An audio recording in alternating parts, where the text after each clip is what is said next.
ఒకసారి అపోతిన మహేష్ రియాక్షన్ ఏంటో చూద్దాం. మా గురించి మేము ధర్నాలు చేసుకునే పరిస్థితి వస్తుందని కూడా మేము ఎప్పుడు అనుకోలేదు. నిజంగా ఇది దురదృష్టకరమైనటువంటి ఘటన నేనైతే అనుకుంటున్నాను. ఉద్యమ సంఘాల నుంచి వచ్చా, నేను ఈ రోజున జనసేన పార్టీలో ఆ విధంగానే నిలబడ్డా. నిజంగా పొత్తుల్లో సీటు ఇబ్బంది పడే పరిస్థితి వస్తే మరి ఖచ్చితంగా నేను పవన్ కళ్యాణ్ గారి బొమ్మ పెట్టుకొని పోటీ చేయాలనేది నా నిర్ణయం. ఖచ్చితంగా పోటీ చేస్తా, నిలబడతా. నాకు రాజకీయాల్లో గాడ్ ఫాదర్ అంటే ఎవరు లేరు. నాకున్నది ఒకటే పవన్ కళ్యాణ్ గారు. అనేక సందర్భాల్లో చెప్పా, నా గాడ్ ఫాదర్ పవన్ కళ్యాణ్ గారే.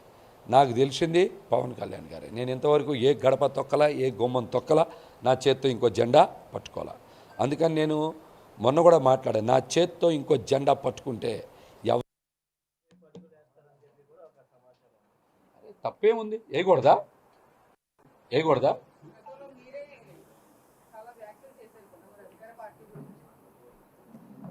రోజు అందరికి చెప్పే సూత్రమేమో, రాజకీయాల్లో శాశ్వత వ్యక్తులు, శాశ్వత మిత్రులు ఉంటారా? అందరికీ లేని సూత్రాలు ఒక్క మహేష్కే వర్తిస్తాయా?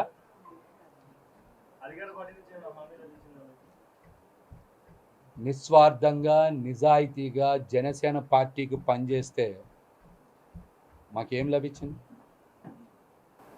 విజయ్ గారు ఏం లభించింది?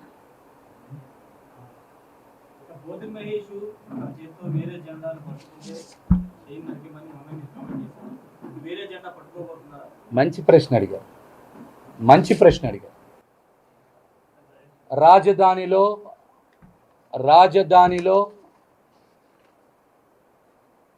ఇందాకే చెప్పా, మీరు ఆ మాట మళ్ళీ చెప్తున్నా. జనసేనని రాజధానిలో నేను బతికిచ్చా. పవన్ కళ్యాణ్ గారు నన్ను చంపేశారు. రాబోయే రోజుల్లో నాది రాజకీయ పునర్జన్మే. నా ఇష్టం వచ్చిన జెండా పట్టుకుంటా. అదే చెప్పా, ఇప్పుడు రాజకీయాల్లో మమ్మల్ని చంపేసిన తర్వాత పునర్జన్మలో మాకు నచ్చిన పని చేస్తాం. తప్పేముంది? మా గురించి మేము ధర్నాలు చేసుకునే పరిస్థితి వస్తుందని కూడా మేము ఎప్పుడు అనుకోలేదు. నిజంగా ఇది దురదృష్టకరమైనటువంటి ఘటన నేనైతే అనుకుంటున్నాను. ఉద్యమ సంఘాల నుంచి వచ్చా, నేను ఈ రోజున జనసేన పార్టీలో ఆ విధంగానే నిలబడ్డా. నిజంగా పొత్తుల్లో సీటు ఇబ్బంది పడే పరిస్థితి వస్తే